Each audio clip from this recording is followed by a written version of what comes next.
Novel مرگ تمنا قسط نمبر 27۔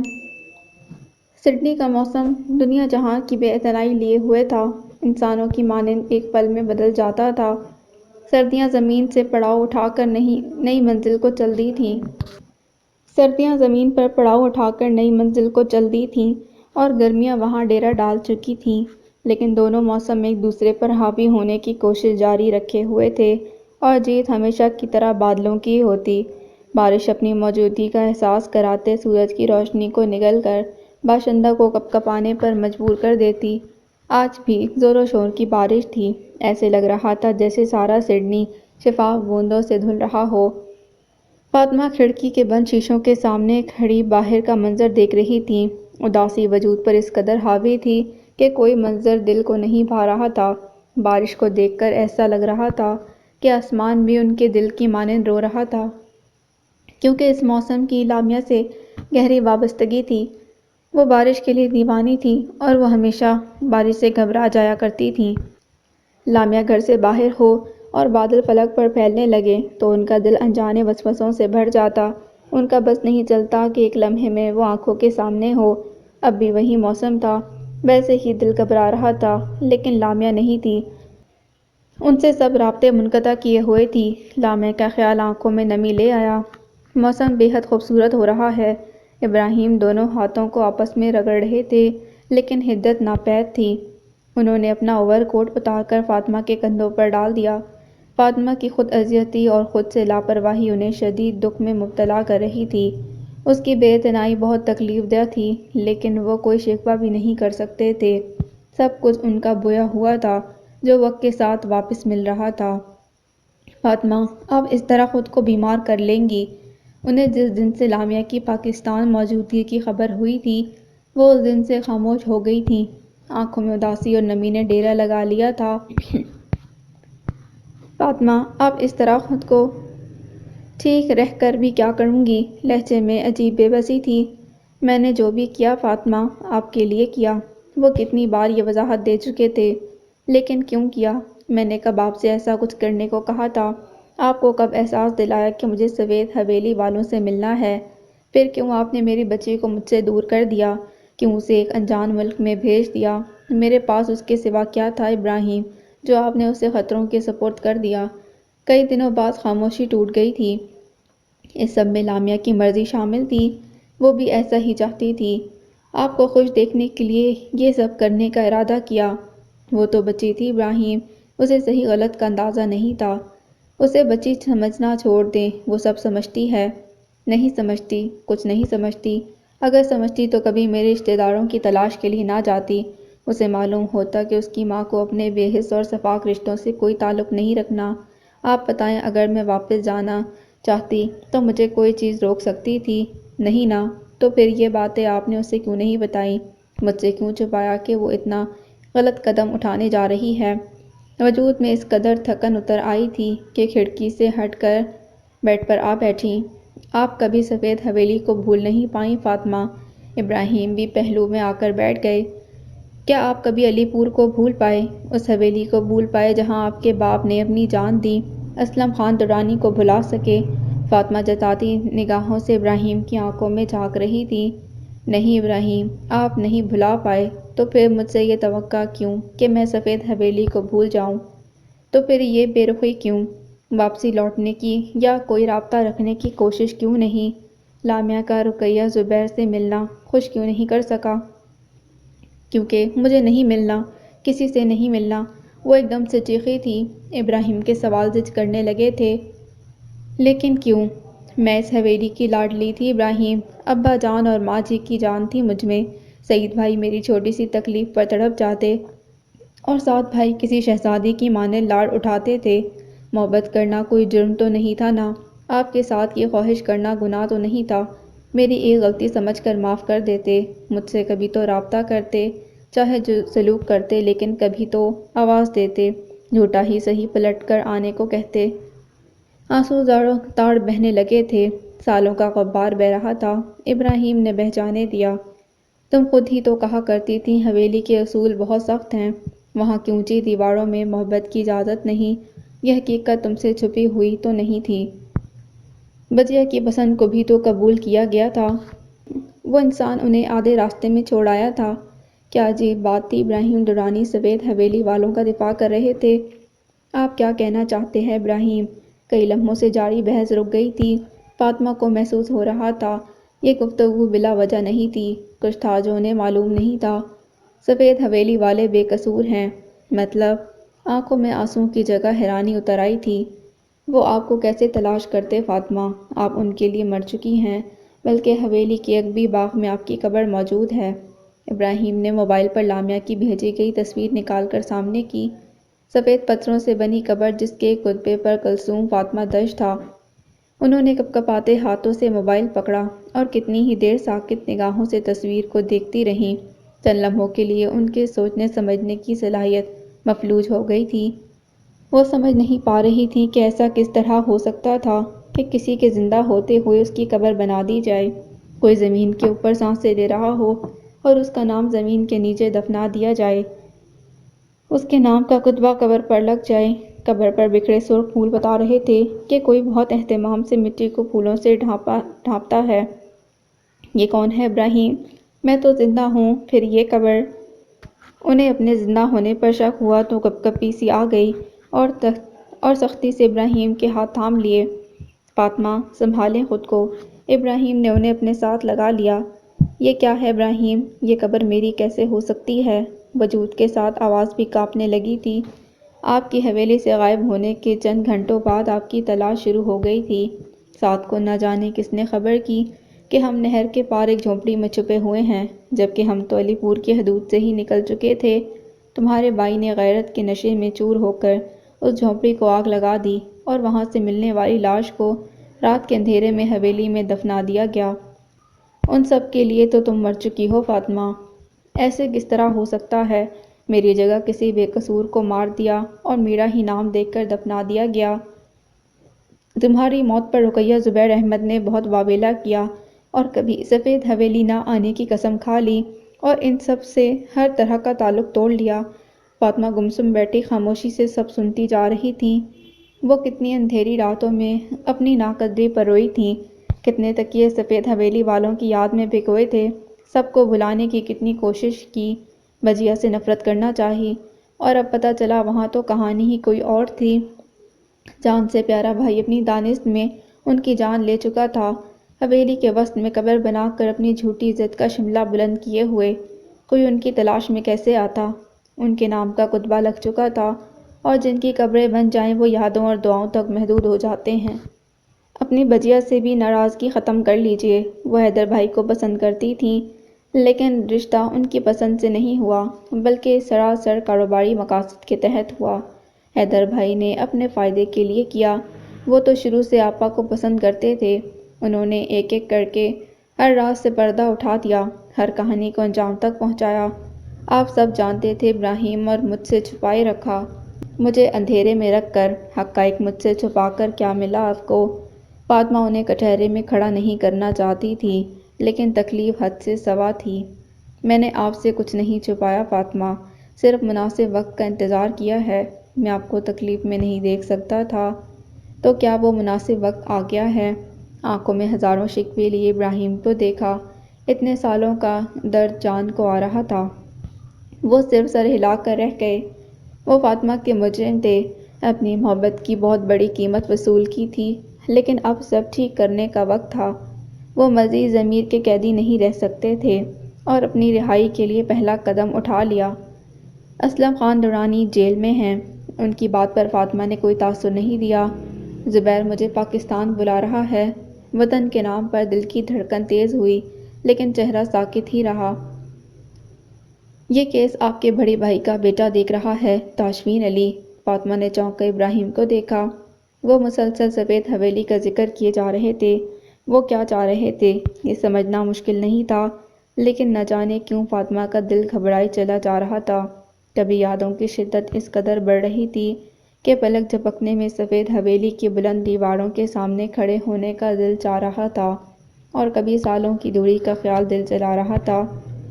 ماں جی کی یاد پھوٹ پھوٹ کر رونے پر مجبور کر رہی تھی۔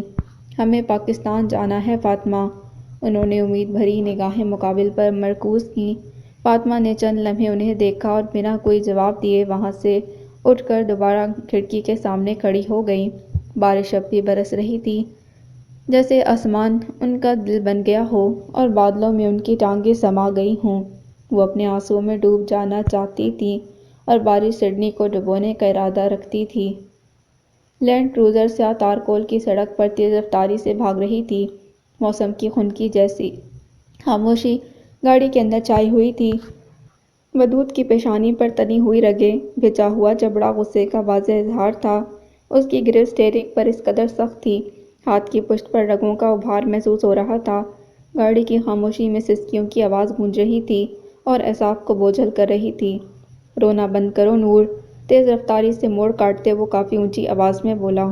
اس کی اونچی آواز سن کر پیچھے بیٹھی لامیا جیسے حواسوں میں لوٹ آئی۔ اس کا ذہن صورتحال کی ابتری کو قبول نہیں کر پا رہا تھا۔ ایسے کیسے ایک دم کوئی آ کر اسے اغوا کرنے کی کوشش کر سکتا تھا؟ ایسی لا قانونیت اس نے کب دیکھی تھی؟ زبیر انکل شاید اس حقیقت کو جانتے تھے، تبھی اسے متنبہ کر رہے تھے۔ اس کی نگاہوں کے سامنے بار بار اپنے دفاع کا منظر گھوم رہا تھا اور سوچ ایک ہی نقطے پر آ کر رک جاتی کہ اگر ودود نہ آتا۔ حالات اس حد تک بگڑ گئے کہ ودود کو فائر کرنا پڑا، جو کہ لامیا کے ساتھ کھڑے آدمی کی ٹانگ پر لگا۔ ان سب کی گرفت ڈھیلی ہوئی اور اس لمحے وہ بھاگ کر ودود کی جانب چلی آئی۔ وہ جتنی اس فائر سے خوفزدہ ہوئی تھی، اتنے ہی حالات ان کے قابو میں آ گئے تھے۔ ودود پہلی فرصت میں ان دونوں کو وہاں سے لے کر نکلا اور اب انہیں سفر کرتے ہوئے تقریباً 1 گھنٹہ ہو چکا تھا۔ اس کا سکتہ ختم ہو رہا تھا اور نہ ہی نورالعین کا رونا۔ وہ کتنی دیر باہر بھاگتے دوڑتے مناظر دیکھتی رہی۔ ہر چیز سے دل اس قدر اچاٹ ہوا تھا کہ پہلی فرصت میں یہاں سے بھاگ جانا چاہتی تھی، اور شاید چلی بھی جاتی اگر پاسپورٹ پاس ہوتا۔ سب کچھ تو احمد لاڈج میں ہی رہ گیا تھا، جہاں کا تصور ہی خوفزدہ کرنے کو کافی تھا۔ دل گھبرانے لگا تو ماما کی یاد شدت سے حاوی ہونے لگی۔ کتنے دن گزر گئے تھے ان سے بات کیے ہوئے، ہر مصلحت بالائے طاق رکھتے کال کرنا چاہی، اور تبھی احساس ہوا کہ وہ موبائل بھی کھو چکی تھی۔ اوہ نو! کیا ہوا؟ وہ غصے میں بھی اس سے انجان نہیں تھا۔ بیک مرر سے اس کا عکس دیکھتے ہوئے پوچھا۔ میرا موبائل بھی وہیں رہ گیا۔ موبائل جان سے قیمتی تھا کیا؟ ودود کو اس کی بے وقوفی پر تب چڑھی۔ میرے سب کانٹیکٹس اس میں تھے، میں ماما پاپا سے کیسے بات کروں گی؟ وجود پر چھایا جمود چھٹ رہا تھا۔ میں جلد ہی موبائل لا دوں گا، اس کا روحان سا انداز دیکھ کر تسلی دی۔ میرے ڈاکومنٹس بھی لا دیجیے گا، بلکہ جس قدر جلدی ہو لا دیں، مجھے سڈنی واپس جانا ہے۔ ودود نے دوبارہ اس کا الجھا ہوا انداز دیکھا اور لمبی سانس بھر کر رہ گیا۔ ودود اس لمحے لامیا کے حوالے سے دل میں پیدا ہونے والے سب شکوک و شبہات بھول چکا تھا۔ وہ ابراہیم درانی کی بیٹی ہے یا درانیوں سے اس کا کوئی تعلق ہے؟ ہر بات اس نے پس پش ڈال رکھی تھی۔ وہ ان باتوں کو سوچتا تو زبیر احمد کا کردار بھی مشکوک لگتا، اور اتنی بڑی بات نظر انداز کرنے والی نہیں تھی، لیکن وہ کر رہا تھا۔ وہ خود اپنے جذبات نہیں سمجھ پا رہا تھا کہ اس لڑکی میں ایسا کیا تھا جو اپنی فطرت کے خلاف جا رہا تھا۔ اس کے متعلق اس شدت سے سوچ رہا تھا، خود پر کسی دوسرے کا حاوی ہونا خطرے سے کم نہیں، اور وہ بخوشی یہ خطرہ مول لے رہا تھا۔ اسے اپنے قریب رکھنے کے بہانے سوچتے زیادہ وقت نہیں گزرا تھا اور وہ جانے کی باتیں کرنے لگی تھی۔ ابھی تو اس کی سنہری آنکھوں کی چمک محسوس کرنی تھی، اس کی تیکھی ناک پر ٹکا غصہ چکھنا تھا، اس کی بے نیازی کا بھرا پیالہ پینا تھا، اور وہ دوریوں کا سوچ رہی تھی۔ آپ کا بہت بہت شکریہ اتنی مدد کے لیے۔ لامیا کی بات پر مسکرا کر رہ گیا اور وہ اس کی مسکراہٹ کے معنی تلاش کرتی رہ گئی۔ اس میں ہنسنے والی کیا بات تھی؟ لامیا کو یوں لگا کہ وہ گزشتہ رویے پر طنزیہ مسکرا رہا تھا۔ کچھ نہیں، اگر اسے معلوم ہو جاتا کہ میں کیا سوچ رہا ہوں تو یہ یقیناً مجھے جان سے مار دیتی، اور دل ہی دل میں سوچ کر رہ گیا۔ اس کی مسکراہٹ نے لامیا کو الجھا دیا۔ دل میں جاگتے تشکر سے بھرپور جذبات واپس میٹھی نیند سو گئے۔ کئی لمحے انگارہ نگاہوں سے دیکھنے کے بعد رخ دوبارہ باہر کے مناظر کی جانب موڑ لیا۔ ودود نے رفتار کم نہیں کی تھی، بلکہ حویلی سے آنے والی کالز رفتار بڑھانے پر مجبور کر رہی تھیں۔ وہاں نکاح میں سب انتظار کر رہے تھے، اور مشکل یہ کہ وہ کسی کو کچھ بتا نہیں سکتا تھا۔ سب کچھ اس قدر اچانک ہوا کہ ابھی تک زبیر انکل کو کچھ نہیں بتا سکا، اور شاید جان بوجھ کر ایسا کر رہا تھا۔ وہ کیسے اتنی بڑی بے وقوفی کر سکتے تھے؟ دو لڑکیوں کو ملازموں کے رحم و کرم پر کیسے چھوڑ گئے، اور اگر وہ نہ پہنچ پاتا تو کیا ہوتا؟ وہ شاید لامیا کو کھو دیتا۔ غصے کی آنچ دوبارہ بھڑک اٹھی تھی اور ایکسیلریٹر پر پاؤں کا دباؤ بڑھتا چلا گیا۔ دونوں نے خوفزدہ نگاہوں سے اسے دیکھا، لیکن اسے رتی برابر پرواہ نہیں تھی۔ اسی تیز رفتاری کے سبب اگلی کچھ ساعتوں میں ان کی گاڑی رک گئی تھی۔ لامیا نے چونک کر سامنے کی جانب دیکھا۔ گاڑی فارم ہاؤس کے دروازے کے سامنے کھڑی تھی۔ وہ یہاں آنے کی ناکام کوشش کر چکی تھی اور اب قسمت خود یہاں لے آئی تھی۔ دروازہ کھلا اور پختہ سڑک پر گاڑی آگے بڑھتی چلی گئی۔ گاڑی جیسے ہی رکی، ودود عجلت میں اس کی جانب آیا اور دروازہ کھول دیا۔ اس کا ہاتھ پکڑ کر نیچے اتارا، نورالعین کو ہاتھ سے وہیں رکنے کا اشارہ کیا اور اسے اپنے ساتھ لیتا اندر کی جانب بڑھ گیا۔ یہ ہمارا فارم ہاؤس ہے اور بہت محفوظ جگہ ہے، تمہیں یہاں کوئی خطرہ نہیں۔ اب مجھے بہت ضروری سفید حویلی جانا ہے، لیکن تمہیں پریشان ہونے کی ضرورت نہیں۔ یہاں کھاؤ پیو گھومو، جو دل چاہے کرو۔ اور اس کا ہاتھ چھوڑ کر واپس مڑنے لگا کہ لامیا نے فوراً سے اس کی کلائی تھام لی۔ ودود نے مقید کلائی کو دیکھا اور دلناب فہم کو تبکی دے کر سلاتے اس کی نگاہوں میں دیکھا۔ لیکن میں اکیلی کیسے؟ وہ اپنا خوف بیان کر رہی تھی۔ میں بہت جلد آ جاؤں گا اور یہاں بہت سارے ملازم ہیں، تم اکیلی نہیں ہو۔ اس کے دل میں نہ جانے کیا آیا کہ دائیں ہاتھ سے گال پر تھپکی دے ڈالی۔ وہ فوراً ہاتھ چھوڑتے ہوئے 2 قدم پیچھے ہٹی۔ اس کی آنکھوں کا اطمینان رخصت ہوا اور بے چینی دوبارہ قیام پذیر ہو گئی۔ فضل داد، یہ میری خاص مہمان ہے۔ ان کی مہمان نوازی میں کوئی کمی برداشت نہیں کروں گا اور نہ ہی یہاں کی کوئی خبر باہر نکلے گی، وگرنہ انجام تم جانتے ہو۔ ایک عرصے بعد فضل داد کو اس کے لہجے میں کرختگی اور انداز میں رعونت محسوس ہوئی۔ جی چھوٹے مالک۔ وہ ہاتھ باندھے مؤدب سا کھڑا رہا اور ودود بڑے قدم اٹھاتا جلدی نگاہوں سے اوجھل ہو گیا۔ گاڑی کی آواز دور گئی تو لامیا نے جائزہ لیتی نگاہوں سے ارد گرد دیکھا۔ پانی پلا دیں؟ اس نے لاؤنج کے صوفے پر بیٹھتے فضل داد سے کہا۔ اس کے محفوظ ہونے کا خیال ودود کو مطمئن کر گیا۔ اگلے چند لمحوں میں وہ سفید حویلی کے سامنے تھے۔ اس نے سختی سے نورالعین کو کسی کو کچھ بھی بتانے سے منع کیا، لیکن اس کی سوجی آنکھیں پریشان کر رہی تھیں۔ وہ دونوں جیسے ہی اندرونی مجلس میں داخل ہوئے، سب کی خوشمگی نگاہوں کا مرکز بن گئے۔ یقیناً میرے بغیر نکاح نہیں ہوا ہوگا، بس ہم دونوں کو 10 منٹ دیجیے، ہم یوں گئے اور یوں آئے۔ اس نے کسی کو سوال جواب کا موقع دیے بغیر وہاں سے ہٹ جانا مناسب سمجھا۔ ان دونوں کے واپس آتے ہی سب کا جوش و خروش جاگ اٹھا اور نکاح کی گہما گہمی شروع ہو گئی تھی۔ زارا کو مجلس میں بلا لیا گیا، جہاں بڑی امی اس کے ساتھ بیٹھی دعاؤں کا حصار باندھ رہی تھیں۔ نورالعین بھی جلد ہی وہاں پہنچ گئی اور زارا کی دوسری جانب بیٹھ گئی۔ گل نے اس کی سرخ آنکھوں کو دیکھ کر کچھ غلط نہ ہونے کی دعا مانگ ڈالی۔ ودود اپنے کہے کے مطابق 10 منٹ میں پہنچ گیا۔ مردانہ مجلس میں نکاح کی تیاری مکمل تھی۔ اس کے آتے ہی نکاح کی سنت پوری کی جانے لگی۔ تاشمین نویل کے نہ آنے پر اداس تھے کہ اس کی حرکات نے چونکا دیا۔ ابھی کچھ بھی پوچھنے کا موقع نہیں تھا۔ نکاح خواہ زنانہ مجلس میں چلے گئے اور ان کے گرد مبارکباد دینے والوں کا تانتا بن گیا۔ اس کے ارد گرد بے تحاشا شور تھا۔ تیز میوزک کے باعث کان میں پڑتی آواز بھی سنائی نہیں دے رہی تھی۔ صبح ہونے میں تھوڑا ہی وقت تھا، لیکن یوں محسوس ہو رہا تھا وہاں رات آئی ہی نہیں تھی۔ ساری رات ہلا گلا جاری رہا، مشروبات کی محفل گرم رہی تھی اور اب صبح کی سفیدی کے ساتھ جوش ٹھنڈا پڑنے لگا۔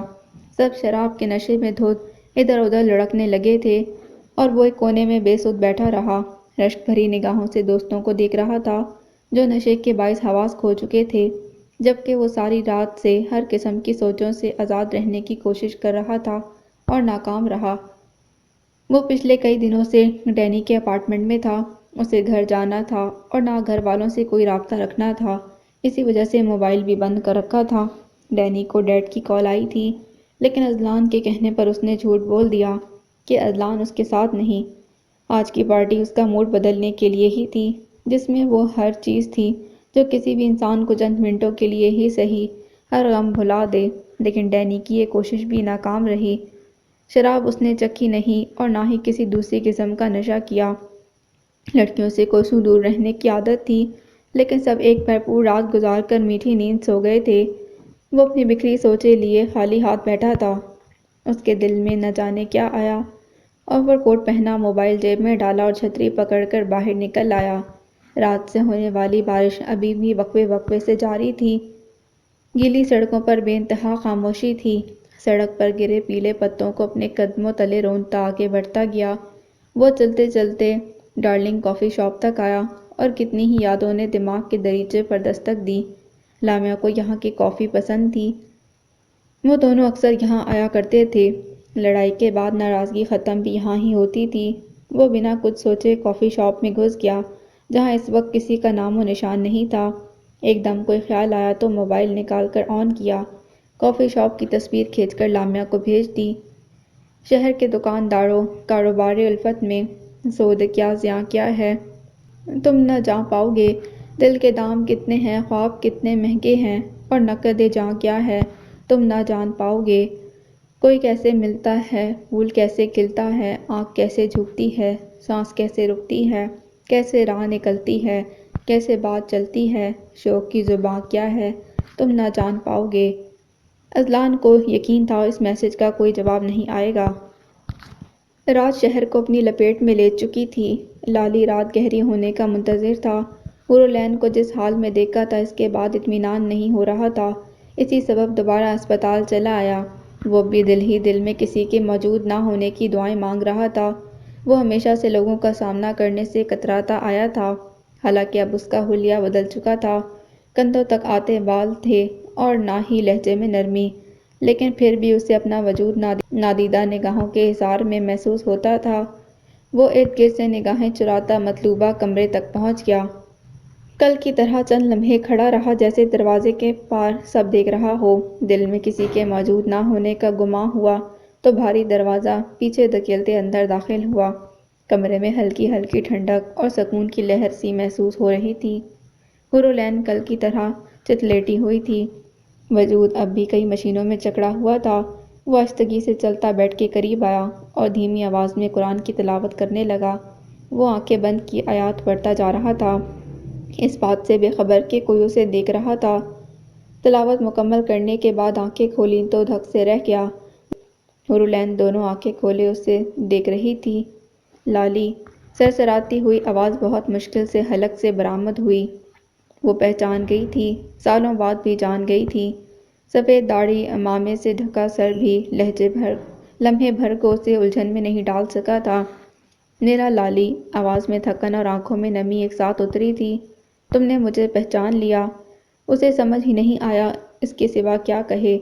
وہ تو اسی یقین کے ساتھ آیا تھا کہ اس کی حالت کل جیسی ہوگی، خاموشی سے جائے گا، دیکھ کر واپس پلٹ آئے گا۔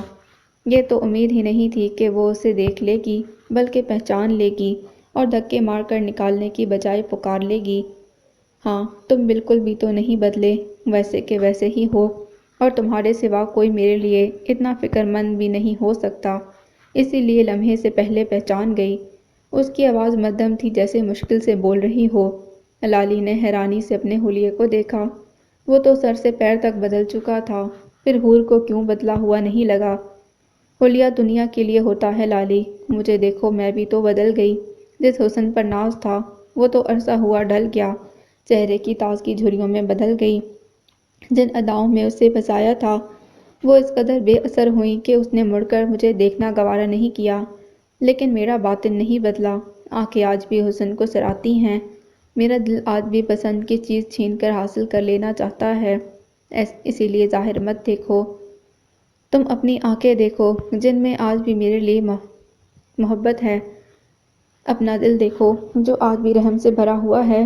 اسی لیے تم مجھ جیسی گناہ گار کے پاس چلے آئے۔ وہ رو پڑی تھی، اپنے سامنے کھڑے انسان کی عظمت دیکھ کر رونے کے سوا کیا کر سکتی تھی؟ اس طرح روگی تو مجھ سے یہاں رکنا مشکل ہو جائے گا۔ اس کے لیے کسی کو بھی روتا دیکھنا آسان نہیں تھا۔ تمہیں ودود نے ڈھونڈا ہے؟ حور العین نے آنسوؤں پر بند باندھنے کی کوشش میں موضوع بدل دیا۔ وہ لالی کو اتنی جلدی جانے نہیں دینا چاہتی تھی۔ نہیں، پھر تمہیں میرا کیسے پتہ چلا؟ وہ حیران ہوئی۔ لالی سوچ میں پڑ گیا کہ اسے کیا بتائے۔ یہ تو اس نے سوچا ہی نہیں تھا کہ وہ یہ سوال بھی پوچھ سکتی تھی۔ اگر وہ نازنین کا بتائے گا تو عزت اور مشتبہ کا راز کھل جائے گا۔ کیا حور برداشت کر پائے گی کہ نازنین کی بیٹی اس خاندان میں واپس لوٹ آئے؟ وہ بہت برا پھنس گیا تھا۔ تمہیں آرام کرنا چاہیے حور، اتنی باتیں کرنا تمہارے لیے ٹھیک نہیں۔ اس کا سانس زیادہ بولنے کی وجہ سے پھول رہا تھا۔ لالی کو بات ٹالنے کا بہانہ مل گیا۔ نہیں، مجھے تم سے بہت ساری باتیں کرنی ہیں۔ اس کی آنکھوں میں ایک ہراس اتر آیا، جیسے وہ ایک بار گیا تو دوبارہ نہیں آئے گا۔ تم ٹھیک ہو جاؤ تو پھر بہت ساری باتیں کریں گے۔ لالی نے اس کے نیلے پڑتے ہاتھ پر اپنا ہاتھ رکھا۔ وہ ایک دم پھوٹ پھوٹ کر رو پڑی تھی۔ وہ سمجھ ہی نہیں پایا کہ وہ کیوں رو رہی تھی۔ تم میرا خواب نہیں ہو، حقیقت ہو، میرے سامنے کھڑے ہو، مجھے ہاتھ لگا رہے ہو۔ ہاں، میں واقعی تمہارے پاس ہوں۔ لالی نے دوسرا ہاتھ بھی اس کے ہاتھ پر رکھ دیا۔ وہ اس کی بے یقینی کی کیفیت سمجھ رہا تھا۔ میں اب تک بے یقین تھی۔ میں نے کئی راتیں تمہارے ساتھ خواب میں باتیں کرتے گزاری ہیں۔ یہ بھی مجھے خواب محسوس ہو رہا تھا، لیکن اب تمہارے چھونے سے خواب نہیں ٹوٹا۔ تم حقیقت ہو۔ وہ روتی جا رہی تھی۔ نہ جانے کتنے سالوں کی تکلیف تھی جو آنکھوں کے راستے بہہ رہی تھی۔ تمہیں آرام کی ضرورت ہے حور۔ لالی نے ہاتھ بڑھا کر گالوں پر پھیلے آنسو صاف کیے۔ ہاں، میں بہت تھک گئی ہوں، اسی لیے کہہ رہا ہوں بولو مت اور سو جاؤ۔ تم چلے تو نہیں جاؤ گے؟ نہیں، صبح تک یہیں ہوں، اس نے تسلی دی۔ اگر میں صبح نہ اٹھی تو؟ وہ جانتی تھی دوائیوں کے زیر اثر نیند بہت زیادہ آتی تھی۔ میں دوبارہ آ جاؤں گا۔ ہاں، ضرور آنا۔ اس کی آنکھیں بھاری ہو رہی تھیں۔ مجھے تم سے بہت باتیں کرنی ہیں۔ ساتھ کہتا تھا، میں سب کے لیے مر چکی ہوں، اسے بتاؤں گی تمہارا، ہاں اسے بھی پتہ چلے۔ وہ بولتی بولتی خاموش ہو گئی۔ لالی نے آرام سے اس کے ہاتھ چھوڑے اور لمبا سانس بھرتے صوفے پر جا بیٹھا۔ وہ نازنین کے مجبور کرنے پر آیا تھا اور اب حالات نیا رخ موڑ رہے تھے۔ ساتھ کو اس کا پتہ چلنے کا مطلب کیا تھا، یہ وہ اچھے سے جانتا تھا۔ نازنین کی رحم دلی ایک بار پھر بساط پلٹنے جا رہی تھی۔ احمد لاج میں سکتے کی کیفیت طاری تھی۔ ہال میں بیٹھے تینوں نفوس ہاتھوں پر سر گرائے گمسم بیٹھے تھے۔ وہ تینوں اس قدر شوق میں تھے کہ ایک لفظ منہ سے نکالنا مشکل ہو رہا تھا۔ رقیہ کی حالت زیادہ قابل رحم تھی۔ وہ بظاہر خاموش تھی، لیکن دل ہی دل میں خدا سے ہزاروں شکوے کر چکی تھیں کہ کیوں انہیں خوشیاں راس نہیں تھیں، ان کی زندگی میں سب کچھ معمولی کیوں نہیں تھا، ہر دن اتنا ناقابل یقین اور نافہم کیوں تھا، ان کی زندگی میں سکون نام کی راحت کیوں نہیں تھی۔ وہ خود کو اذیت کی انتہا پر محسوس کر رہی تھیں۔ چند لمحے پہلے وہ گھر میں بے تابی سے داخل ہوئیں کہ خوشیوں کی داستان سب کو سنائیں، لیکن سامنے کے منظر نے انہیں حواس باختہ کرنے میں کوئی کسر نہ چھوڑی۔ گھر کا مرکزی دروازہ کھلا ہوا ملا۔ گیراج میں افراتفری کے نشان موجود تھے اور رہی سہی جان خون کے قطروں نے نکال دی تھی۔ یہاں کیا ہوا ہے زبیر؟ وہ جن سے پوچھ رہی تھی، وہ خود شدید صدمے کے زیر اثر تھے۔ زبیر عجلت میں اندرونی حصے کی جانب بڑھے تاکہ ملازموں سے صورتحال جان سکیں، لیکن پورے گھر میں ایک بھی ملازم موجود نہ تھا۔ اس وقت خطرے کی گھنٹی بجی اور دھیان لامیا کی جانب گیا۔ مشتبہ نے ان کے کہنے پر سارا گھر چھان لیا، لیکن نور العین اور لامیا کا نام و نشان نہیں تھا۔ زبیر احمد نے لامیا کے نمبر پر کال کی تو آواز لان کی جانب سے آئی۔ مشتبہ لان میں رکھے میز سے اس کا فون اٹھا لایا۔ اس لمحے ان سب کو یہ سمجھنے میں دیر نہیں لگی کہ اس وقت یہاں کیا انہونی ہو چکی تھی۔ مجھے شروع سے صبیحہ پر شک تھا کہ وہ ہماری باتیں پیر شاہ پہنچاتی تھی، مگر اس نے کبھی کوئی ثبوت ہاتھ نہیں لگنے دیا۔ لیکن یہاں تو آپ ایک آپا بگڑا ہوا تھا۔ آپ کے سب ملازم آپ کے باپ کے وفادار نکلے۔ آپ نہ جانے کس گمان میں تھے۔ اس گھر کو ہماری حفاظت کا گڑھ سمجھتے رہے، لیکن دیکھ لیجیے آپ کی جڑیں کس قدر کھوکھلی تھیں۔ لامیا کا خیال رقیہ کو بے حال کیے جا رہا تھا، لیکن یہ خیال زیادہ جان لیوا تھا کہ وہ اور مشتبہ یہاں محفوظ نہیں تھے۔ وہ سب ٹھیک ہے رقیہ، لیکن نور العین کہاں ہے؟ زبیر کو معاملے کی سنگینی کا احساس ہو رہا تھا۔ ہو سکتا ہے ودود اسے لے گیا ہو۔ مشتبہ نے کڑیاں ملانے کی کوشش کی۔ میرا نہیں خیال کہ وہ لامیا کو قلعہ چھوڑ کر جاتا۔ تو پھر یوں سوچ کے گھوڑے دوڑانے سے بہتر ہے آپ اسے کال کر لیں۔ رقیہ ان کو باتیں کرتے دیکھ کر زچ ہو رہی تھی۔ اگر ایسا نہ ہوا تو مطلب اگر لامیا کے ساتھ نور العین بھی؟ وہ ایک بار پھر سر ہاتھوں پر گرا چکے تھے۔ ابراہیم نے ان پر کس قدر بھروسہ کیا تھا، لامیا کو ان کی حفاظت میں سونپا تھا کہ وہ اسے کوئی گزر بھی نہ پہنچنے دیں گے، مگر اب ساری بساط الٹ چکی تھی۔ وہ یہ سوچ سوچ کر بے حال ہو رہے تھے کہ ابراہیم کو کیا جواب دیں گے۔ اس بچی کو کوئی نقصان پہنچا تو خود کو کبھی معاف نہ کر سکیں گے۔ وہ سوچوں میں گم تھے اور مشتبہ اس دوران ودود کو کال ملا رہا تھا۔ جیسے ہی ودود کی آواز سنائی دی تو سب کی جان میں جان آ گئی۔ وہ مصروفیت کے باعث زیادہ بات نہیں کر سکا، لیکن لامیا کی خیریت کی خبر نے سب کے مرجھائے چہروں پر سکون بھر دیا تھا۔ سردیوں کی بارش رومانیت سے بھرپور تھی۔ دھند میں لپٹے منظر نے چھوٹے چھوٹے قطرے مدھم مدھم اترتے ہوئے زمین بوس ہو رہے تھے۔ کبھی تحت نگاہ بادل پھیل جاتے اور کبھی ہر منظر صاف شفاف دھلا ہوا لگتا۔ خزاں کا چوبن ختم نہیں ہوا تھا۔ شاخوں سے بکھرے پتے قدموں تلے آہ و فغاں برپا کیے ہوئے تھے، لیکن ان کے روندے جانے کا شور کانوں کو بھلا محسوس ہو رہا تھا۔ یونیورسٹی سے ملحق سب راستے زرد پتوں سے اٹے ہوئے تھے۔ وہ سب بہت عرصے بعد ڈپارٹمنٹ کے لان میں اکٹھے ہوئے تھے۔ اویس اور حنان کو عزت اور کنزا کے درمیان جاری سرد جنگ کا علم تھا، لیکن وجوہات سے لا علم تھے۔ آج انہوں نے دونوں کو مسکراتے اپنی جانب آتے دیکھا تو سکون کا سانس لیا، کیونکہ ان دونوں کی ناراضگی انہیں بھی اداس کیے ہوئے تھی۔ آج سب کچھ پہلے جیسا ہے، بس مشتبہ کی کمی ہے۔ حنان نے خوشی کا اظہار کرنے میں لمحہ نہیں لگایا۔ وہ بھی جلد ہی آ جائے گا۔ کنزا کا جواب عام لیکن آنکھوں میں شرارت لیے عزت کو دیکھنے کا انداز منفرد تھا۔ اویس نے نافہم نگاہوں سے حنان کو دیکھا تو اس نے بھی کندھے اچکا دیے۔ کوئی ہمیں بھی وہ کچھ بتائے، یہ آنکھوں ہی آنکھوں میں راز و نیاز ہوں گے۔ اویس سے تجسس برداشت کرنا مشکل تھا۔ تمہیں بہت جلد ہی دعوت ملنے والی ہے۔ عزت کے گھورنے کے باوجود کنزا کی زبان نہیں رک رہی تھی۔ کس چیز کی دعوت؟ وہ دونوں پرجوش ہو گئے۔ کنزا، اب تم نے ایک لفظ بھی کہا تو میں یہاں سے چلی جاؤں گی۔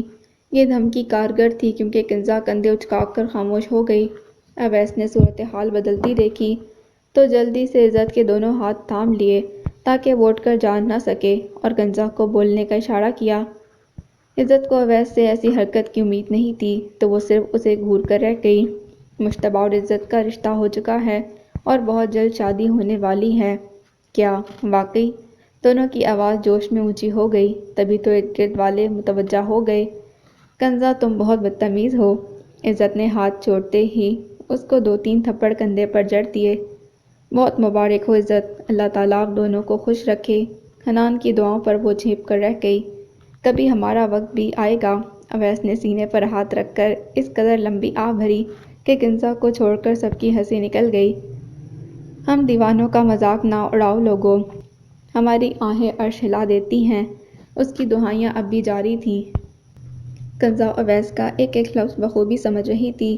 اس کی نگاہیں پہلے دن سے ہی کنزا کو غزل کر دیتی تھیں اور اب تو وہ اشاروں میں واضح اظہار کرنے لگا تھا۔ اس لمحے بھی اس کی باتیں کنزا کو حواس باختہ کر رہی تھیں۔ وہ ایک دم سے اٹھی اور کیفے کی جانب چل پڑی۔ عزت نے پرشوق نگاہوں سے یہ منظر دیکھا۔ ویسے یہ سب کب سے چل رہا ہے؟ وہ اویس کی جانب تھوڑا سا جھک کر پوچھ رہی تھی۔ تمہیں ہی دیکھنے کی فرصت نہیں تھی، وگرنہ آثار تو بہت پرانے ہیں۔ حنان ایک ساتھ دونوں پر طنز کر گیا تو دونوں ہی مسکرا دیے۔ وہ بہت اچھے دل کی مالک ہے اویس، اگر سچے جذبات ہیں تو اس کی جانب قدم بڑھانا، وگرنہ دل لگی کے لیے دنیا بھری پڑی ہے۔ عزت اویس کو متنبہ کرنا نہیں بھولی تھی۔ میں تمہیں ایسا لگتا ہوں؟ ماحول ایک دم سنجیدہ ہو گیا۔ یہ بات نہیں ہے اویس، کبھی کبھار جذبات سچے ہوتے ہیں لیکن حالات کوئی اور رخ اختیار کر لیتے ہیں۔ اسی لیے میں تمہیں مشورہ دوں گی کہ جلد از جلد اس احساس کو کسی رشتے میں باندھ لو تاکہ کسی بڑی تکلیف سے بچ سکو۔ وہ نہیں جانتی تھی کہ وہ یہ سب کیوں بول رہی، لیکن نگاہوں میں حازم بھائی کا چہرہ گھوم گیا۔ وہ بھی تو ایک بے نام احساس کی سزا کاٹ رہے تھے۔ کنزا کے لیے ایسا کچھ سوچ کر ہی اس کے رونگٹے کھڑے ہو گئے تھے۔ اب وہ میڈم واپس نہیں آئے گی، جاؤ اسے لے کر آؤ، ہم کیمپس سے باہر انتظار کر رہے ہیں۔ اویس کو بھیج کر وہ سامان سمیٹنے لگی۔ وہ اور حنان پتوں سے اٹی سڑک پر دھیمی رفتار پر چلنے لگے۔ بادل مزید سیاہ ہونے لگے اور ایک دم سے ہر سو اندھیرا چھا گیا۔ عزت نے ایک نظر آسمان کی جانب دیکھا اور پہلی جھلک ہی بتانے کو کافی تھی کہ بارش برسنے کے لیے بےتاب ہے۔ وہ کنزا کی منتظر تھی۔ جب اس نے حازم بھائی کو پاس سے گزرتے دیکھا، افشین بائیک پر ان کے پیچھے بیٹھی ہوئی تھی۔ افشین نے اسے جتاتی نگاہوں سے دیکھا اور حازم شفیق نے نگاہ غلط بھی نہیں ڈالی تھی۔ کوئی اور وقت ہوتا تو افشین کو بے نقص سناتی، لیکن حازم بھائی کی بے رخی نے جھوٹی ہی صحیح تسلی ضرور دی تھی۔ وہ اسے نظر انداز کر رہے تھے، مطلب اسے بھلانے کی کوشش جاری تھی، اور یہ ان کے لیے اچھا تھا۔ وہ بھی بھلا کب ان کا نقصان چاہتی تھی۔ طویل رفاقت تھی، گھاٹے سے منسوب نہیں ہو سکتی تھی۔ حازم بھائی کی بائک نگاہوں سے اوجھل ہوئی تو اس نے پیچھے کی جانب کنزا کو دیکھنے کے لیے نگاہ دوڑائی۔ وہ اور اویس دور سے آتے دکھائی دیے تو سکون کا سانس لیا، کیونکہ کسی بھی وقت بارش برس سکتی تھی۔ یونیورسٹی میں کوئی مسئلہ نہیں تھا، لیکن گھر جانے کے لیے انہیں بہت مشکل کا سامنا کرنا پڑا۔ وہ مطمئن سی کنزا کے قریب آنے کی منتظر تھی جب خطرے کی بو محسوس ہوئی۔ اس نے کنکھیوں سے دائیں جانب دیکھا اور وہم کو حقیقت کے روپ میں دیکھ کر سانس رک سی گئی۔ اس کے دائیں جانب درخت کی اوٹ میں 100% تیمور چوہان کھڑا تھا۔ تاشفین نے اس سے کہا تھا وہ جیل میں تھا تو پھر یہاں اس کے قریب کیوں تھا؟ اسے صورتحال سمجھنے میں دیر نہیں لگی، اور یہ بھی شکر کہ وہ اسے دیکھ چکی تھی، وگرنہ اندھیرے میں اس کا شکار بن جاتی۔ اس نے موبائل نکال کر فوراً تاشفین کو میسج کیا، کیونکہ انہوں نے ہی کہا تھا کہ وہ جہاں بھی خطرہ محسوس کرے پہلی فرصت میں انہیں اطلاع دے۔ اسے اب تنہا نہیں رہنا تھا، اس لیے یونیورسٹی کی گاڑی واپسی کے لیے بہترین تھی۔ کنزا کے آتے ہی وہ بس میں سوار ہو گئی۔ رشیدہ ایک پرانا لوہے کا صندوق کھولے بیٹھی ہوئی تھی۔ کئی کامدار سلے سوٹ ارد گرد بکھرے ہوئے تھے۔ ایسے میں ہاتھ ایک سرخ زرتار آنچل سے ٹکرایا اور وقت چند لمحے کے لیے ٹھہرتا محسوس ہوا۔ کئی خوشگوار اور دردناک یادیں حملہ آور ہوئیں۔ نین تارا کا کوٹھا آنکھوں میں آن سمایا۔ وہ کبھی نین تارا سے انسیت محسوس نہ کر سکی، بلکہ کبھی احساس ہی نہ ہوا کہ وہ اس کی ماں تھی۔ وہ بس ایک پکی کوٹھے والی تھی جسے پیسے سے محبت تھی۔ اس کوٹھے میں راشی ایک ایسا کردار تھا جس سے رشتہ تھا اور تھوڑی بہت انسیت بھی۔ اسے وہ دن یاد آیا جب اس تک راشی کی موت کی خبر پہنچی تھی۔ وہ ہمیشہ کی طرح اس دن بھی ساتھ کے آنے کی منتظر تھی جب نازنین چلی آئی، لیکن اپنے ساتھ راشی کا موت کا پیغام لائی۔ وہ باپ تھا، لیکن اتنا بھی پیارا نہیں تھا کہ اس کے چلے جانے کی خبر سے کوئی دھچکا پہنچتا، لیکن ایسا ہو چکا تھا۔ وہ لمبے لمبے سانس بھرتی زمین پر بیٹھتی چلی گئی، اور دروازے نے رہی سہی ہمت بھی ختم کر دی۔ نازنین اسے پسماندہ سے ہسپتال میں پہنچا کر نہ جانے کہاں غائب ہو گئی۔ وہ دوہری اذیت میں تڑپتی رہی اور نہ جانے کتنے گھنٹے اس اذیت کے سپرد ہو گئی، لیکن اس کی حالت میں بھی اس کے لبوں سے صرف ساتھ کا نام تھا۔ ان دونوں نے کتنی شدت سے ان لمحات کا انتظار کیا تھا، اور نہ جانے کیوں اب اسے اس کے لوٹ آنے کی امید تھی۔ اس کی امید غلط نہیں تھی، وہ لوٹ آیا تھا۔ نرس نے جیسے ہی اسے ساتھ کے آنے کی خبر دی، اسے لگا ہر تکلیف کا اختتام ہو گیا۔ وہ لوٹ آیا، اب یقیناً سب حسین تھا۔ قریب کہیں فون کی گھنٹی مسلسل بج رہی تھی، اور یہ گھنٹی خیالوں سے ناطہ توڑنے کا باعث بنی۔ انہوں نے زرتار دوپٹہ خود سے دور پھینک دیا اور آنسوؤں میں بھیگا چہرہ صاف کرتے موبائل پکڑا۔ لالی کا نام چمکتا دیکھ کر فوراً موبائل کان سے لگا لیا۔ تم رو رہی تھی؟ وہ کئی میل دور رہ کر بھی سب جان جاتا تھا۔ تمہیں کیسے خبر ہو جاتی ہے؟ اب بھی یہی سوال کرو گی؟ ہاں، ویسے کرنا تو نہیں چاہیے۔ تم بتاؤ، سب خیریت ہے؟ وہ جانتی تھی لالی نے انہیں کسی ضروری کام کے سوا فون نہیں کیا۔ ان کے درمیان رابطہ کم، لیکن تعلق بہت مضبوط تھا۔ حور کو ہوش آ گیا ہے؟ الحمدللہ، یہ تو اچھی خبر ہے۔ تم نے اسے معاف کر دیا؟ نازنین: ہاں، اس لیے اس سے کیا ناراضگی؟ میرا مجرم تو کوئی اور ہے۔ وہ مجھ سے سوال کر رہی ہے۔ وہ بنا کسی سوال کا علم ہوئے بھی جانتی تھی سوالوں کی نوعیت کیا ہوگی۔ اسے جواب دو۔ تم جانتے ہو ایک بار پھر خطرے کو دعوت دے رہی ہو۔ وہ انسان تمہارے حق میں پہلے کبھی اچھا تھا، نہ ہی آئندہ کبھی ہوگا۔ تم نے ساری عمر اس سے چھپ کر گزار دی، اپنی بیٹی کو بچانے کی خاطر در در کی ٹھوکریں کھائیں، اور اب جب وہ کسی مقام پر پہنچنے والی ہے تو پھر اس سب کی کیا ضرورت ہے؟ لالی کا بس نہیں چل رہا تھا کہ اس کی بے وقوفی پر بے نقص سنائے۔ بہت جلد اس کا نکاح ہونے والا ہے۔ عزت کے لیے سب سہنا آسان نہیں ہوگا۔ وہ اسے ہر ممکن حد تک روکنا چاہ رہا تھا۔ تو میں کیا کروں؟ جو وہ چھین کر لے گیا تھا وہ بھی تو میری ہی بیٹی تھی۔ میں کتنے سال اس سے دور رہوں، اس کے لیے تڑپوں؟ ان سوالوں کا لالی کے پاس کوئی جواب نہیں تھا۔ تمہیں جو بہتر لگے وہ کرو، لیکن کچھ بھی کرنے سے پہلے عزت کا ضرور سوچنا۔ وہ میری بیٹی ہے لالی، اور بہت بہادر ہے۔ لالی کی کال بند ہوئی تو انہوں نے سارے کپڑے واپس صندوق میں ڈال دیے۔ سرخ زرد تار دوپٹہ ہمیشہ کی طرح نہ چاہتے واپس رکھ دیا۔ یہ سب عزت کے لیے سالوں سے سنبھال رہی تھی۔ وہ اسے اس کا باپ نہیں دے سکی تھی، لیکن باپ کے پیسوں سے خریدی گئی چیزیں ضرور دینا چاہتی تھی۔ اندھیرے کمرے میں گہری نیند قابض تھی۔ دستک پر اونگ نے نیند سے آزادی لی اور دو آنکھیں ہلکی سی کسمسائیں۔ انہوں نے ہاتھ بڑھا کر موبائل پکڑا تو اسکرین پر نبیل کی کئی مس کال نظر آ رہی تھیں۔ موبائل وہیں چھوڑ کر اٹھے اور دروازہ کھولا تو ودود کو اپنا منتظر پایا۔ وہ نبیل کی آمد کا پیغام دے کر چلا گیا۔ انہوں نے کپڑے لیے اور غسل خانے میں گھس گئے۔ اگلے 10 منٹ میں کمرے سے باہر تھے۔ لاؤنج میں بڑی امی اور زارا کو بیٹھے دیکھ کر وجود میں سکون کی لہر اتری تھی، لیکن بڑی امی کو سلام کر کے وہاں رکے نہیں اور مردانہ مجلس کی جانب چلے گئے۔ وہاں محفل گرم تھی۔ حویلی کے سارے مرد وہاں موجود تھے سوائے 7 چچا کے۔ پہلے کبھی جو نبیل کے حوالے سے ناپسندیدگی تھی، آج اس کا شائبہ بھی نہیں تھا۔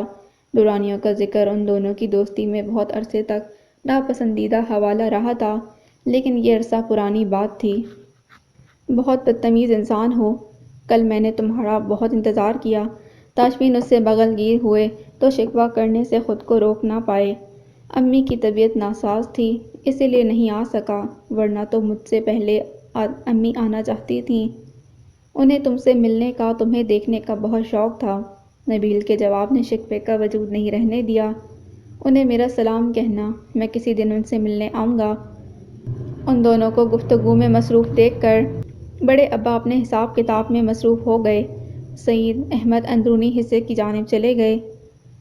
زارا میم کو بھی میری طرف سے مبارکباد دینا۔ نبیل کو اچانک اس کا خیال آیا۔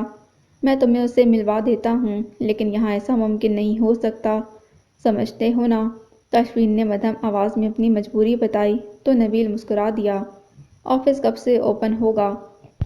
انشاءاللہ کل سے باقاعدہ کام شروع ہو جائے گا۔ یہی بہتر ہے۔ کیوں، کچھ ہوا ہے؟ نبیل کا انداز عام بالکل نہیں تھا۔ تیمور چوہان ضمانت پر رہا ہو چکا ہے اور دادا جی بھی مسلسل ضمانت کی کوششوں میں ہیں۔ ہم نے اس سماعت پر کچھ نہیں کیا تو سارا پانسا پلٹ جائے گا۔ نبیل کے لہجے سے پریشانی جھلک رہی تھی۔ تیمور چوہان کے نام پر تاشفین چونکے اور فوراً موبائل پکڑا۔ نبیل حیرانی سے انہیں دیکھ رہا تھا۔ تیمور کا نام سنتے ہی انہیں عزت کی فکر ہوئی تھی اور حسب توقع عزت کا میسج موجود تھا۔ اب اس معاملے کو لٹکانا خطرے سے خالی نہیں تھا۔ وہ لڑکی مشکل میں پھنس سکتی تھی۔ اپنے اس خطرے کا اظہار انہوں نے نبیل سے بھی کر دیا تھا۔ وہ دونوں اسلم خان اور کیس کے متعلق گفتگو کرنے لگے تھے۔ ودود کو اپنا وجود بے معنی لگا تو وہاں سے نکل کر اندرونی حصے کی جانب آیا۔ بڑی امی کو مجلس میں بیٹھا دیکھ ان کے پاس چلا آیا اور ان کی گود میں سر رکھ کر لیٹ گیا۔ ایک عرصے بعد یہ سکون نصیب ہوا تو خواہ مخواہ آنکھیں بند ہونے لگی تھیں۔ اسے یاد آ رہا تھا کہ 2 سال پہلے زندگی کتنی پرسکون تھی، اپنی خواہشات کے سوا کسی چیز کی فکر نہیں تھی، اور اب مسلسل بھاگ دوڑ میں اپنی ذات فراموش کر بیٹھا تھا۔ بزنس سے جتنی نفرت تھی اتنا ہی بزنس سے منسلک ہونا پڑا۔ چچا جان سے جاری رہنے والی چپکلش نے سارے شوق مار دیے تھے۔ ان سے آگے رہنے کی تگ و دو میں کیا سے کیا بن گیا۔ کیوں خود کو اتنا تھکا رہے ہو؟ اسے یوں محسوس ہوا جیسے بڑی امی تمام سوچیں پڑھ رہی تھیں۔ بڑے ابا کی توقعات پر پورا اترنا آسان تھوڑی ہے۔ وہ ویسے ہی آنکھیں بند کیے ہوئے تھا۔ سب توقعات کہاں پوری ہوتی ہیں، کچھ تشنہ اور ادھوری رہ جاتی ہیں۔ وہ اس کی بات کر رہی تھی یا اپنی وہ سمجھ نہیں پا رہا تھا۔ میں نے آپ کو مایوس کیا نا؟ اس نے آنکھیں کھول کر بڑی امی کو دیکھا۔ وہ سمجھ رہی تھیں۔ وہ کہاں سے بولا تھا ان کے نصیب میں بیٹیوں کی جدائی لکھی ہوئی تھی، اس میں کسی کا کیا قصور تھا؟ وہ بلا وجہ خود کو الزام دے رہا تھا۔ نہیں میرے بچے، تم نے بہت کوشش کی، میری ہر خواہش کو حکم سمجھا، لیکن کچھ کھیل نصیبوں کے ہوتے ہیں، ان پر انسانوں کا بس نہیں چلتا۔ انہوں نے آج اسے ہر بوجھ سے آزاد کرنے کی ٹھان لی تھی۔ تم اپنی زندگی جیو ودود، اپنی خواہشات پوری کرو، بلکہ میری مانو تو شادی کر لو۔ شادی کے ذکر پر مسکرا دیا اور آنکھوں کے پردے پر ناراض سنہری آنکھوں کا عکس لہرایا۔ شادی قید کا دوسرا نام ہے بڑی امی۔ آپ میرے ساتھ کیا کرنا چاہ رہی ہیں؟ میری نوری ایسی نہیں ہے، تمہیں کبھی کسی چیز کی کمی نہیں ہوگی۔ خدا کا واسطہ ہے بڑی امی، وہ میرے لیے بہنوں جیسی ہے، اس کا ذکر اس طرح مت کیا کریں۔ وہ اس قدر ضد ہوا کہ گود سے سر اٹھا کر سیدھا ہو بیٹھا۔ تم عقل کے ناخن لو، حضور کی خواہشات سے آزاد ہونے کا کہہ رہی ہوں، ان کے حکم سے نافرمانی کرنے کا نہیں کہا۔ تم جانتے ہو نا نافرمانی کرنے والوں کا انجام کیا ہوتا ہے۔ میں نے اب کوئی اور صدمہ نہیں سہنا، میرے بچے۔ ان کی آنکھوں میں نمی جھلکنے لگی تھی۔ میں ان کا ہر حکم بنا کسی اعتراض کے مان سکتا ہوں، لیکن نور العین سے شادی کسی طور نہیں مانوں گا۔ وہ اٹل لہجے میں فیصلہ سنا کر صوفے کی پشت سے سر ٹکا گیا۔ تم کبھی کبھی مجھے ساتھ جیسے لگتے ہو اور میرے دل میں کئی اندیشے سر اٹھانے لگتے ہیں۔ اس کی ضد اور ہٹ دھرمی بالکل ساتھ جیسی تھی۔ میں ان جیسا خود غرض نہیں ہوں، اسی لیے چاہتا ہوں چچی جیسی زندگی نور نہ گزارے اور نہ ہی اسے آدھے راستے میں چھوڑ کر مجھے آگے بڑھنا پڑے۔ جو مرد کسی عورت سے تمام عمر ساتھ نبھانے کے وعدے کرنے کے بعد چھوڑ جائے، میں اسے مرد نہیں مانتا، اور یہ جرم میں کبھی نہیں کروں گا۔ چچا کا حوالہ اپنے ساتھ لگانا اسے ذرا پسند نہیں آیا۔ بی جان، سعید شہر جا رہے ہیں، میں ان کے ساتھ چلی جاؤں؟ ان دونوں کی گفتگو شیما کے آنے کی وجہ سے رک گئی تھی۔ کیوں، آپ کیوں جا رہی ہیں؟ کئی دن ہو گئے تمہاری چچی کو نہیں دیکھا، اس لیے جانا چاہ رہی تھی۔ تو چچا جان کہاں ہیں؟ اپنے کاموں میں مصروف ہوگا یا فارم ہاؤس پر ہوگا۔ وہ بی جان سے اجازت لے کر واپس چلی گئیں، لیکن ودود کا دماغ فارم ہاؤس پر اٹک گیا۔ لیکن پھر خود کو تسلی دی کہ اگر چچا جان وہاں ہوتے تو فضل داد اطلاع کر دیتا۔ یہ خیال آتے ہی پرسکون ہو گیا۔ بڑی امی کو اندازہ ہو گیا تھا کہ اس سے بحث کا کوئی فائدہ نہیں، اسی لیے خاموش ہو گئیں۔ وہ صوفے کی پشت سے سر ٹکائے نیم غنودگی میں تھا، جب اس کے موبائل پر کال آئی۔ انہوں نے اسکرین پر چمکتا نام دیکھا تو دل مچل اٹھا، لیکن پھر یہ سوچ کر خود کو تسلی دی کہ رقیہ شاید زبیر کے ساتھ نہ ہو، اس کی نیند میں خلل نہ پڑے، اس وجہ سے کال کاٹ دی اور وہاں سے اٹھ گئیں۔ کسی کی کیا مجال کہ ہمیں اداس کرے، ہمیں پریشان کرے، یہ تو ہم خود ہیں جو اپنے ہی غم ساز ہیں، جنہیں اداسیوں سے انس ہے۔ سائمہ نور۔ حازم اپنے کمرے کے دروازے میں کھڑے ہو کر بارش کا نظارہ کر رہے تھے۔ وہ عزت سے منسلک ہر سوچ خیال کو دامن سے جھٹک دینا چاہتے تھے، اور یہ کوشش کئی دنوں سے جاری تھی۔ عزت کو بھلانے کی خاطر افشین کی صحبت قبول کر رہے تھے، اس کی بے مطلب کی باتیں برداشت کر رہے تھے، اور اس قدر کوششوں کے بعد بھی دل اسی میں اٹکا تھا۔ آج بھی یونیورسٹی روڈ پر اسے کھڑے دیکھ کر نظر انداز کرنا دل پر کاڑی وار کر گیا تھا۔ اسی سبب وجود پر عجیب سی اداسی طاری تھی۔ بھائی، امی بلا رہی ہیں۔ کنزا بارش کی وجہ سے بھاگی بھاگی آئی اور اسی رفتار سے نیچے چلی گئی۔ انہوں نے اس بلاوے پر شکر ادا کیا کہ شاید اسی بہانے سوچوں میں خلل پیدا ہو جائے۔ وہ بارش سے بے نیاز بھیگتے ہوئے نیچے چلے آئے۔ ان کی حالت دیکھ کر میمونہ بیگم کے دل کو ہاتھ پڑا تھا۔ کیا ہوا بیٹا، یہ کیا حلیہ بنا رکھا ہے؟ وہ جیسے ہی پاس بیٹھے وہ اپنے دوپٹے سے بال خشک کرنے لگی۔ آپ نے بلایا تھا؟ انہوں نے اپنی حالت کے متعلق پوچھا گیا سوال نظر انداز کر دیا۔ ہاں بیٹا، تمہاری چپ نے ہی پریشان کر رکھا ہے۔ کب جاتے ہو کب آتے ہو پتہ ہی نہیں چلتا، سارا دن گھر سے باہر اور گھر آ کر بھی کمرے میں قید ہو جاتے ہو۔ تم تو ایسی خاموش طبع اور لاپرواہ نہیں تھے۔ وہ وجوہات جانتی تھیں، لیکن اس لمحے انجان بن جانے میں ہی عافیت تھی۔ آپ میری وجہ سے پریشان نہ ہوں، میں ٹھیک ہوں۔ کیسے پریشان نہ ہوں، تمہاری ماں ہوں، تمہاری فکر رہتی ہے۔ ان کے کسی سوال کا حازم کے پاس جواب نہیں تھا، یا شاید وہ دینا نہیں چاہتے تھے، تبھی خاموش ہو گئے۔ دنیا ایک انسان پر ختم نہیں ہوتی۔ میمونہ کو بیٹے کی خاموشی نے اپنے ہی ارادے سے مکر جانے پر مجبور کر دیا۔ وہ حازم کے سامنے عزت کا نام نہیں لینا چاہتی تھیں، اور اب خود ہی ممنوع موضوع کھول چکی تھیں۔ لیکن ایک انسان ساری دنیا تو ہوتا ہے نا۔ وہ ایک دم یوں بولے جیسے اسی سوال کے منتظر تھے۔ تم اس لڑکی کے لیے اپنی ماں کو تکلیف پہنچاؤ گے؟ وہ ایک دم اس قدر اونچی آواز میں بولیں کہ کنزا بھی آواز سن کر کمرے میں چلی آئی کہ کچھ دیر پہلے سب ٹھیک تھا، اچانک کیا ہوا؟ نہیں، میں نے اپنی ماں کے لیے ہی تو اس لڑکی کو چھوڑا تھا، تو اب آپ کو کیوں تکلیف دوں گا؟ انہیں اس الزام سے تکلیف ہوئی؟ میرے لیے چھوڑا تھا؟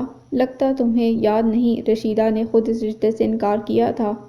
رشتے اندھیرے میں سیڑھیوں پر بیٹھ کر تو نہیں مانگے جاتے، نہ جانے ان کے لہجے میں کیا تھا کہ میمونہ چند لمحے کو ساکت ہو گئیں۔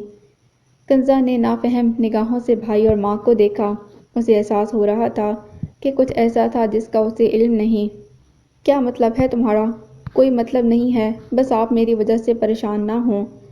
وہ بات ختم کرتے اٹھ کھڑے ہوئے اور قدم باہر کی جانب بڑھا دیے۔ تمہیں رشیدہ نے کچھ بتایا؟ وہ حازم کے ایک جملے سے ساری کہانی سمجھ چکی تھیں، لیکن انہیں یقین نہیں آ رہا تھا کہ رشیدہ وعدہ خلافی کر سکتی تھی۔ نہیں، حازم بات مکمل کر کے جاؤ۔ صورتحال کی سنگینی کا احساس میمونہ کو ہو چکا تھا۔ وہ اپنے اکلوتے بیٹے کو کسی غلط فہمی کی نظر نہیں کر سکتی تھیں، اس لیے اب دو ٹوک بات کا وقت آ چکا تھا۔ اب کوئی فائدہ نہیں، اب کوئی بھی بات کا کیا فائدہ؟ ان کے انداز میں اترتی شائستگی میمونہ کا دل جیت گئی تھی۔ وہ لڑکی تمہارے قابل نہیں تھی حازم۔ یہ جملہ کس مشکل سے ادا ہوا تھا یہ وہی جانتی تھیں۔ اس کا فیصلہ مجھے کرنے دیا جاتا تو بہتر ہوتا۔ وہ سب جانتے تھے اور نہ جانے کتنی اذیت اس حقیقت کو تسلیم کرنے کے لیے برداشت کر چکے تھے، لیکن کنزا کے لیے یہ باتیں کسی دھماکے سے کم نہیں تھیں۔ وہ نافہم نگاہوں سے ماں کو دیکھ رہی تھی، جو ہمیشہ ان دونوں کو اپنی بیٹیاں کہتی رہی تھیں، ان دونوں کو ایک برابر سمجھتی رہیں، پر اب ایسا کیا ہوا تھا؟ تم کیا سمجھتے ہو میں تمہاری دشمن ہوں؟ میں نے تمہارا بھلا سوچا اور تم مجھے ہی غلط سمجھ رہے ہو۔ میں نے ساری عمر بیوگی میں گزار دی، تم دونوں کو سوتیلے رشتوں کا احساس نہ ہو اسی لیے دوسری شادی نہیں کی، تمہاری خواہشیں پوری کرنے کے لیے دن رات لوگوں کے کپڑے سیے، اور تم مجھے ہی الزام دے رہے ہو۔ تمہیں یہ سب سوچتے یہ خیال تو کرنا چاہیے کہ لازمی کوئی وجہ ہوگی جو مجھے یہ فیصلہ کرنا پڑا۔ ان کی آنکھوں میں نمی جھلکنے لگی۔ نہیں امی، میں ایسا کچھ نہیں سوچ رہا، میں آپ کی قربانیوں کی قدر کرتا ہوں، اور یقین کریں عزت کے لیے میرے جذبات آپ کی محبت پر حاوی نہیں ہو سکتے۔ میں صرف یہ کہہ رہا ہوں کہ اگر کوئی وجہ تھی تو آپ مجھے وہ وجہ بتاتی، ہم دونوں اس پر بات کرتے اور شاید آپ جیت جاتی، میں خود کو غلط مان کر پیچھے ہٹ جاتا، لیکن یوں پس منظر میں رہ کر کچھ نہ کرتی، مجھے رشیدہ خالہ کی نظروں میں نہیں گراتی۔ ان کا ضبط اب بھی کمال تھا۔ انہیں وہ منظر اب بھی یاد تھا جب انہوں نے چھت سے خالہ اور امی کو سیڑھیوں پر بیٹھا دیکھا اور امی کے جانے کے بعد خالہ کی سسکیاں سنی۔ وہ کئی دنوں سے منتظر تھے کہ امی اس موضوع پر بات کریں، اس انکار کی حقیقت کھلے، اور آج وہ وقت آ گیا تھا۔ اگر میری اتنی قدر کرتے ہو تو میری بات مان لو، افشین سے شادی کر لو۔ لوہا گرم دیکھ کر چوٹ ماری گئی تھی۔ ان کی فرمائش پر حازم مسکرا دیے۔ وہ اب بھی اپنی بات پر ڈٹی ہوئی تھیں۔ بیٹی کی تکلیف سے نگاہیں چرانے کا فیصلہ اٹل تھا۔ آپ مجھے عزت کے لیے انکار کی وجہ بتا دیں، میں افشین کے لیے مان جاؤں گا۔ بھائی ایسا مت کریں۔ کنزا فوراً آگے بڑھی۔ وہ حیران تھی ماں کو ان کی تکلیف کیوں نظر نہیں آ رہی تھی۔ امی، تم مت بولو کنزا۔ امی، عزت نہیں تو نہ صحیح، لیکن خدا کے لیے افشین کے لیے تو مجبور مت کریں، پلیز بھائی یہ بات مت مانیے گا۔ وہ دونوں کے درمیان حائل تھی، جیسے اس کے اس طرح کھڑے رہنے سے آنے والا لمحہ تھم جائے گا۔ بتائیں امی، کیا وجہ تھی؟ انہوں نے کنزا کو پیچھے ہٹایا۔ رشیدہ نہیں بلکہ نازنین ہے، مشہور زمانہ طوائف جس کے اشاروں پر لاہور کے سب اوباش ناچتے تھے، اور تمہاری لاڈلی عزت اسی نازنین کی بیٹی ہے، جس کے باپ کا شاید اس کی ماں کو بھی علم نہ ہو۔ سالوں کی دوستی بیٹے کی محبت پر اس قدر حاوی ہوئی کہ الفاظ نے تلوار کا روپ دھار کر دوستی کے ٹکڑے ٹکڑے کر دیے۔ کمرے میں چند لمحے کے لیے سکتہ طاری ہو گیا۔ کنزا منہ پر ہاتھ رکھے اپنی چیخیں روکنے کی کوشش کر رہی تھی، اور حازم شفیق نما کے لیے ماں کو دیکھ رہے تھے۔ دونوں کے پاس الفاظ نہیں تھے، اور میمونہ بیگم سینہ چوڑا کیے یوں کھڑی تھیں جیسے کوئی جنگ جیت کر آئی ہوں۔ اولاد کو جھوٹا اور اپنے فیصلے کو دلیل سے ٹھیک ثابت کر دینا بھی تو فتح ہی کہلاتا ہے۔ بس اس فتح کا جھنڈا اولاد کے دل پر لہرایا جاتا ہے۔ امی، آپ خاموش رہتی، میں تب بھی آپ کا بیٹا رہتا، میری جان لے لیتیں، میں تب بھی اف نہ کرتا، لیکن اس قدر کڑوا سچ بول کر دوستی کی توہین نہ کرتیں۔ آج آپ ہی میری افشین سے شادی کر دیں، لیکن خدا کے لیے یہ سچ کسی گہرے کنویں میں دفن کر دیں۔ آپ نے اپنا بیٹا جیت لیا ہے، اس انکشاف کی دوبارہ ضرورت نہیں پڑے گی۔ وہ کڑیل جوان مرد رو دیا تھا۔ وہ محبت سے نہیں رشتے سے ہارے تھے۔ ان کی ماں نے انہیں چاروں شانے چت کیا تھا۔ کنزا کی نگاہوں میں ماں کے لیے افسوس نظر آ رہا تھا، جو اب بھی مطمئن نظر آ رہی تھیں۔ انہیں کوئی دکھ پچھتاوا نہیں تھا۔ جس لڑکی کو اپنی بیٹی کہتی رہیں، اس لڑکی کو نگاہوں سے گرانے میں لمحہ نہیں لگایا، لیکن بھائی کے لیے دل میں احترام بڑھتا جا رہا تھا۔ جو انسان محبت بچھڑنے پر نہیں رویا، محبوب کی تذلیل پر رو دیا۔ کنزا کے لیے بھائی کو روتے دیکھنا مشکل تھا۔ اس نے قدم کمرے سے باہر بڑھا دیے اور چند قدم چلنے کے بعد ساکت ہو گئی۔ برآمدے کے ستون سے ٹیک لگائے، آنکھوں میں عزت ڈھیروں آنسو لیے کھڑی تھی۔